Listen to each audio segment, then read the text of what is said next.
shtetls, but preserving their Jewish heritage. We should honor them in the following ways. First, we owe it to the 250,000 Holocaust survivors to do all we can to assure that in their remaining years they live in a dignity denied them in their youth. And yet, despite generous reparations payments by post-war Germany, which I've helped negotiate, those going back to 1952, today 90% of survivors live in or near poverty in the former Soviet Union and Central and Eastern Europe, 35% in the State of Israel, and 30% in our own country, the richest in the history of the world. Joe Biden, when he was vice president, championed a U.S. government program to help survivors. But we all owe it to aging survivors to do more to assure that they are well taken care of.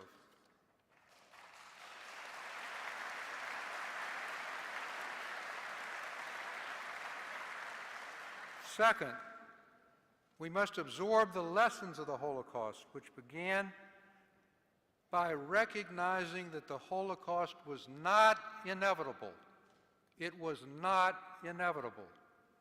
Early action against discrimination and intimidation and aggression is essential, whether abroad or on our college campuses. Hitler's original goal was not the final solution, to kill all European Jews. Rather, it was to make Germany Judenrein, free of Jews.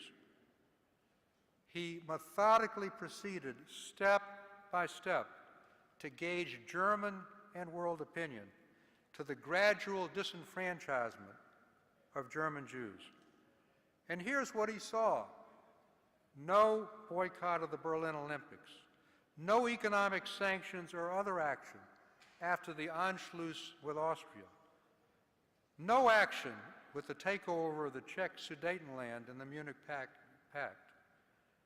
no action after the fierce pogrom of Kristallnacht, with thousands of synagogues and Jewish businesses torched and mass Jewish arrests. Hitler specifically commented on the failure of the 1938 Avian Conference, called by President Roosevelt to deal with German Jewish refugees seeking to escape the Nazis' grasp, but failing to lift immigration quotas, and the barring in 1939 of the SS St. Louis with over 900 Jewish refugees waiting for 3 days to land in Miami Harbor and being turned back. Hitler concluded that the world believed that Jews were dispensable. Once World War II began, the Roosevelt administration knew from multiple sources, documented by our Holocaust Museum and other scholars, of the mass murder of the Jews, but failed to take special action to save Jews and other minorities. Our museum's special exhibit, Americans in the Holocaust, revealed that the State Department kept as many Jewish refugees out of America as possible.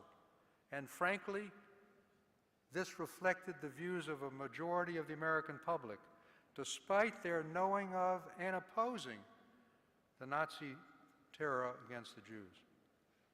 In 1944, in the U.S. Treasury Department, in which I had an office, the staff of the Treasury Department presented to Treasury Secretary Morgenthau a remarkable report, unlike that I think any agency has ever presented to the head of a major department. It was entitled, "The Acquiescence of This Administration in the Murder of the Jews." The staff of the Treasury Department presented that to the Secretary. And this finally led President Roosevelt to create the War Refugee Board that saved tens of thousands of Jews, but not soon enough to save the last large Jewish community. In less than 2 months, more than 430,000 Hungarian Jews were deported to Auschwitz. By the time our brave soldiers stormed the beaches of Normandy on D-Day, June 6, 1944, of the 6 million European Jews who would be killed, 5 million had already been murdered. President Biden and the bipartisan leadership of the Congress, with the leadership of the Speaker of the House, Speaker Johnson, Minority Leader Jeffries, and the Senate, are to be congratulated for taking the lessons to heart of World War II and the Holocaust about the threat of unchecked aggression by continuing aid to Ukraine's defense of democracy against Vladimir Putin, who has repeatedly publicly distorted and exploited the Holocaust, and at the same time passing aid to Israel at its moment of greatest threat, a threat from Hamas and other terrorist organizations who do not seek a peaceful solution to the Palestinian-Israeli dispute, but rather to eliminate Israel root and branch as a Jewish state. At home, the Biden administration launched last year, well before October 7th, the nation's first national strategy to counter anti-Semitism, involving all federal departments and agencies. And just a few days ago, again with the leadership, bipartisan, of the Speaker and the leader, the House of Representatives passed the Bipartisan Anti-Semitism Awareness Act to clarify the definition of anti-Semitism. We thank you.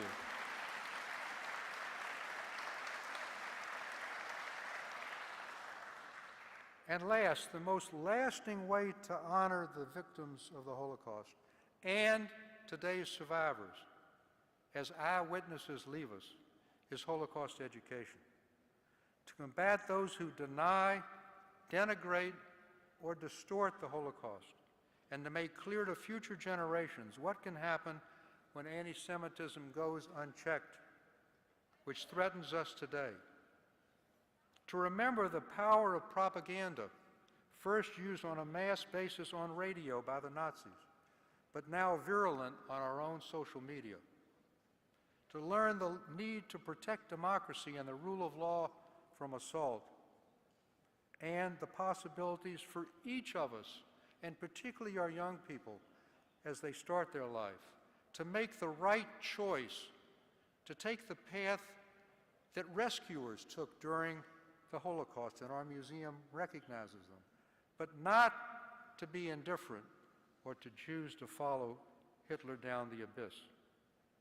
But on these days of remembrance, Holocaust survivors are telling us an inspirational story. It's a story of resilience. It's a story of fierce resolve to never give up and never give in. It's a story of rebuilding.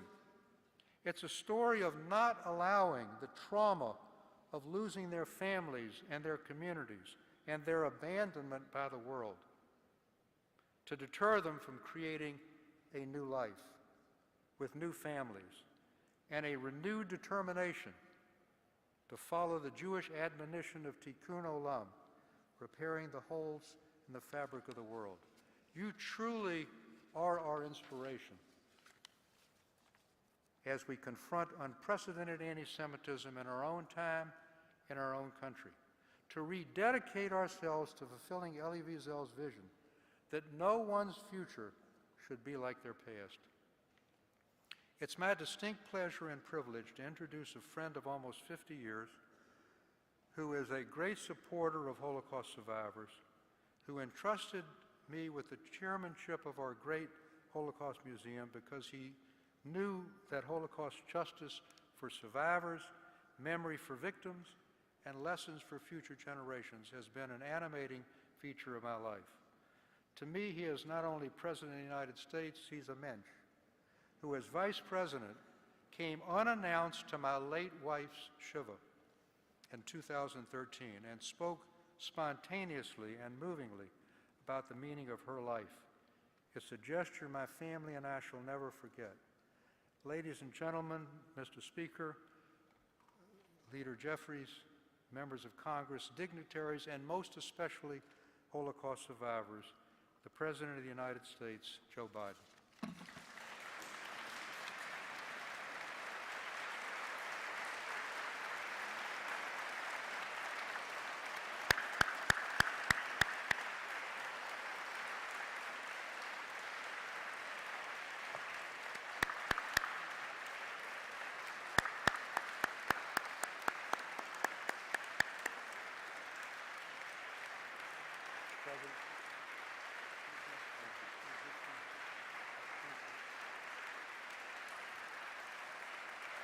Thank you.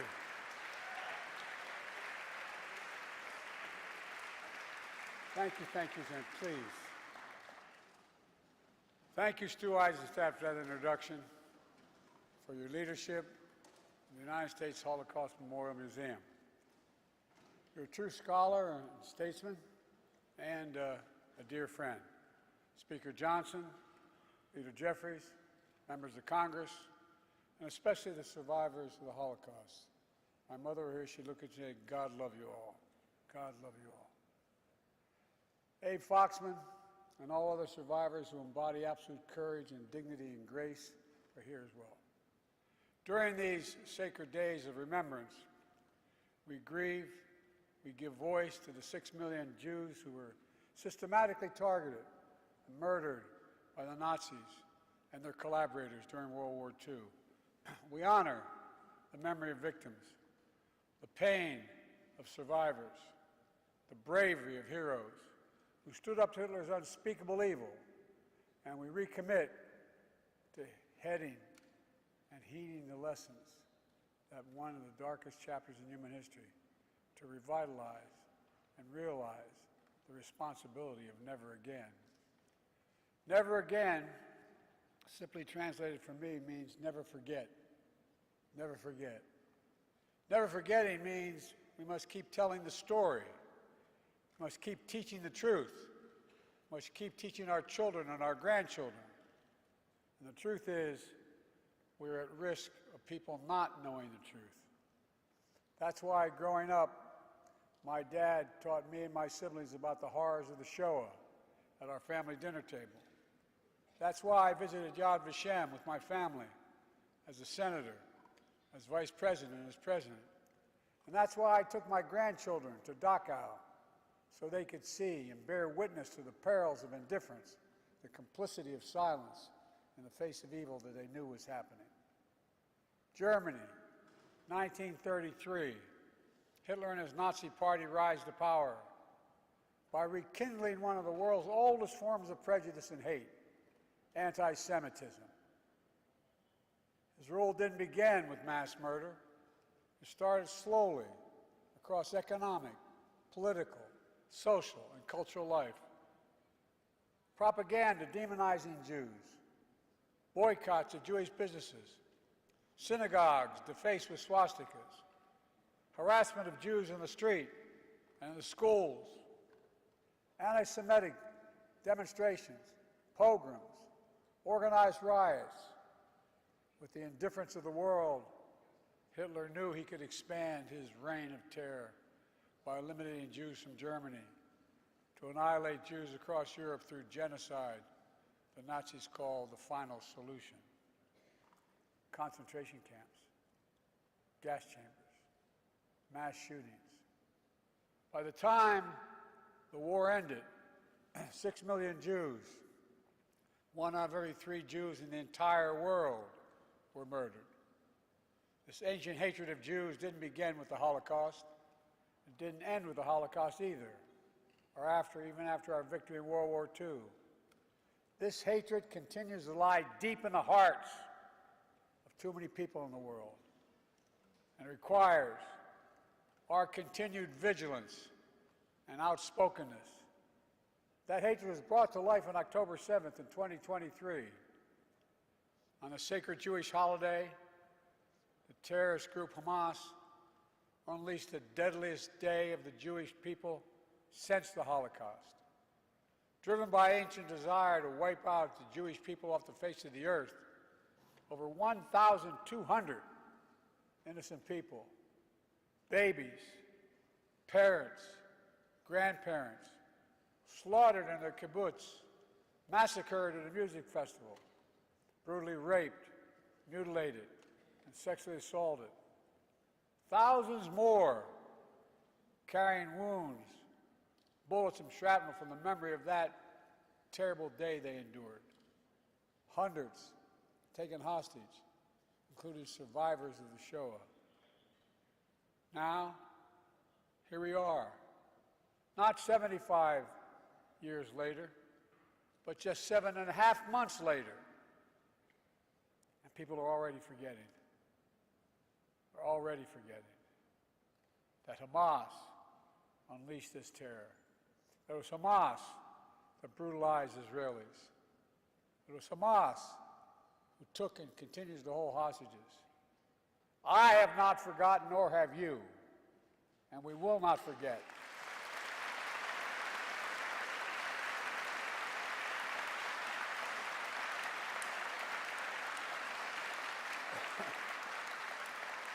And as Jews around the world still cope with the atrocities and trauma of that day and its aftermath, we've seen a ferocious surge of anti-Semitism in America and around the world.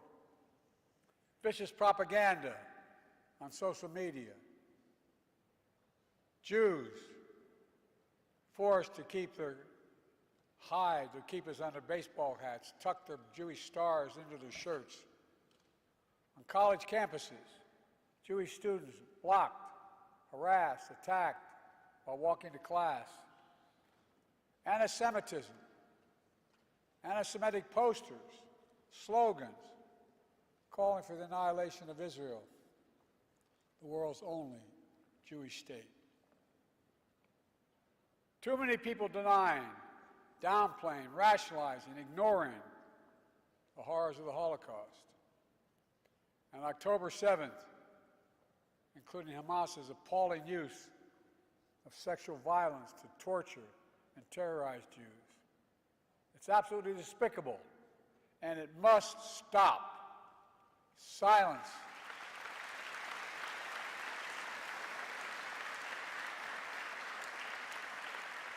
Silence and denial can hide much, but it can erase nothing.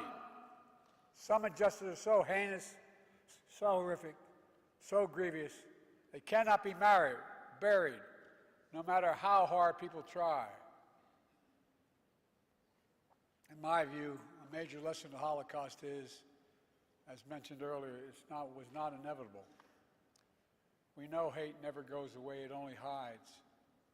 And given a little oxygen, it comes out from under the rocks.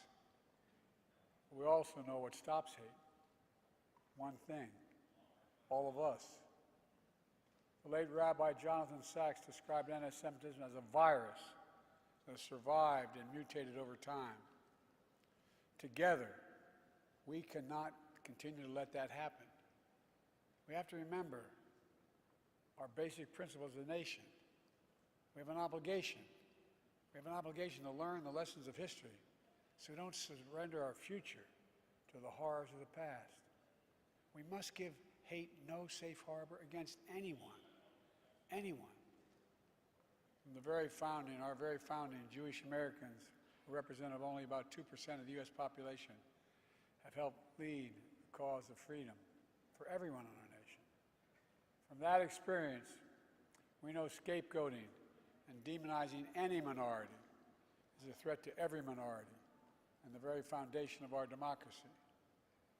So in moments like this, we have to put these principles that we're talking about into action. I understand people have strong beliefs and deep convictions about the world.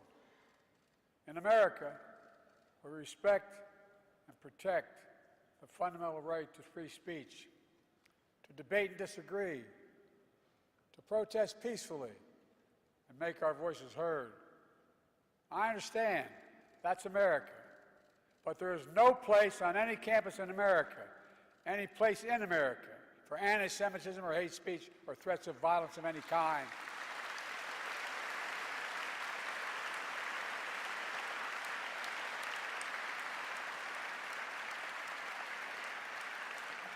Whether against Jews or anyone else. Violent attacks, destroying property, It's not peaceful protest. It's against the law. And we are not a lawless country. We're a civil society. We uphold the rule of law. And no one should have to hide or be brave just to be themselves.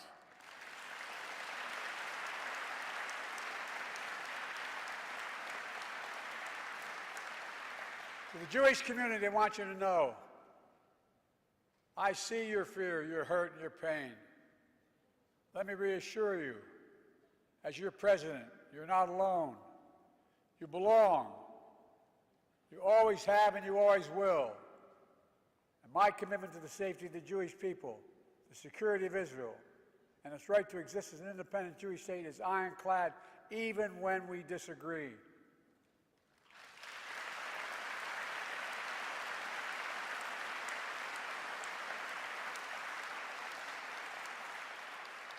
My administration is working around the clock to free remaining hostages,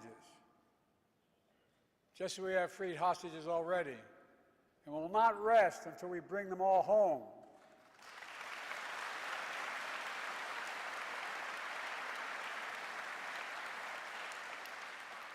My administration, with our second gentleman's leadership, has launched our nation's first national strategy to counter anti-Semitism that's mobilizing the full force of the federal government to protect Jewish communities. But we know this is not the work of government alone or Jews alone. That's why I'm calling on all Americans to stand united against anti-Semitism and hate in all its forms.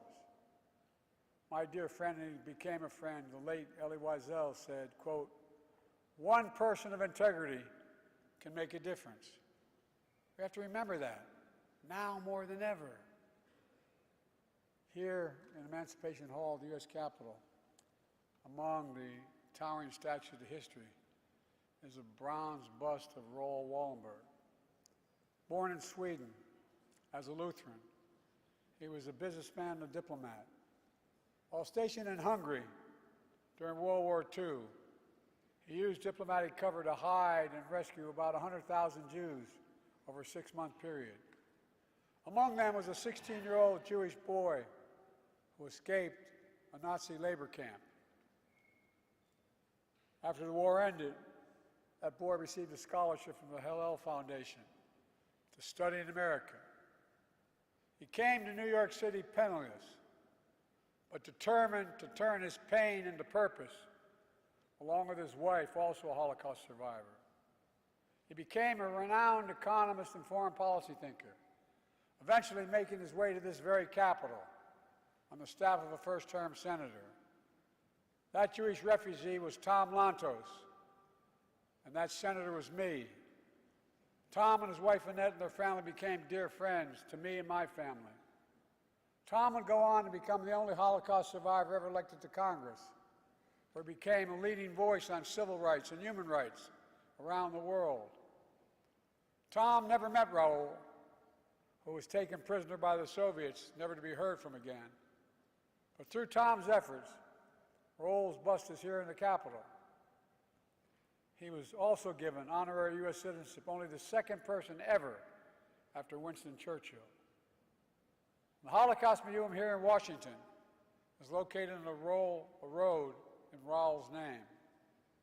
The story of the power of a single person to put aside our differences, to see our common humanity, to stand up to hate, and its ancient story of resilience from immense pain, persecution, to find hope, purpose, and meaning in life. We try to live and share with one another. That story endures. Let me close with this. I know these days of remembrance fall on difficult times. We all do well to remember. These days also fall during the month we celebrate Jewish American heritage. A heritage that stretches from our earliest days to enrich every single part of American life today. Great Jewish American, named Tom Lantos, used the phrase, "The veneer of civilization is paper thin." We are its guardians, and we can never rest. My fellow Americans, we must be those guardians. We must never rest.